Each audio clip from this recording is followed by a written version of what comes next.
So here we have the Jeep Renegade on a 65 plate. Just going to start off by showing you around the outside of the car, and then we'll hop in and run through some controls on the inside. From the outside you can see it's a 5-door car with alloy wheels. Let's start off inside the boot and then work our way around the rest of the car from there. So as we approach the boot, you'll see we've got plenty of boot space along with that 60/40 split folding rear seat.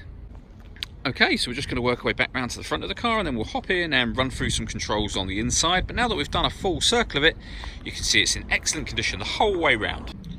Just briefly before we climb in, I think it's well worth seeing the interior from this exterior point of view. There's plenty to run through on the dashboard, so let's hop in and we'll do that right now. Okay, now that we're inside the car, we're going to start with the dials. On the left-hand side, we have the rev counter, and on the right-hand side, the speedometer. In the middle, you can see the total miles of this car, which are 18,817. You can change the information that's displayed above that by using buttons on the steering wheel. So you can have, for example, a digital readout for the speedometer, along with lots of other bits of either fuel economy information or your audio menu, trip computer, as you can see. If I back out to the steering wheel, the buttons I was using just a moment ago are here. We've also got phone controls over that side, including voice activation for the phone. Hit that button, ask it to dial anyone in your contacts list, and it will do that for you without you having to take your phone from your bag or pocket. That is, of course, once you pair the phone up, and that's done on the central screen, which we'll come to in just a moment. On the right-hand side of the steering wheel, we have cruise control and speed limiter. So over in the centre, this is all touchscreen. You can see, for starters, we have satellite navigation.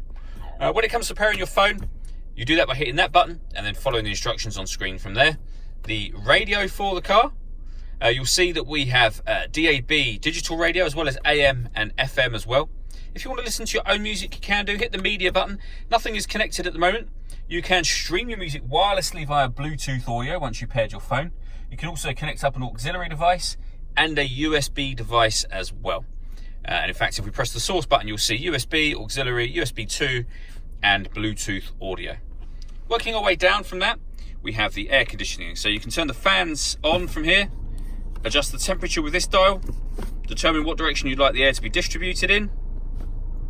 When you're happy with all of those settings, that button turns the air conditioning off in this case, or back on again.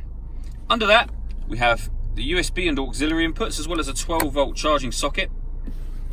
We then have the 6-speed manual gearbox, and down here the electronic handbrake in the middle. This button will turn off the traction control, and this button turns off the stop and start. So this car is designed to cut out when it's stationary in traffic. That is to save you fuel. Hit that button if you'd rather turn that system off. All that leaves me to say is thank you for taking the time to watch this video. If you'd like to come and see the car in person and have a test drive, please feel free to call any of our MJA sites. We'd love to hear from you soon.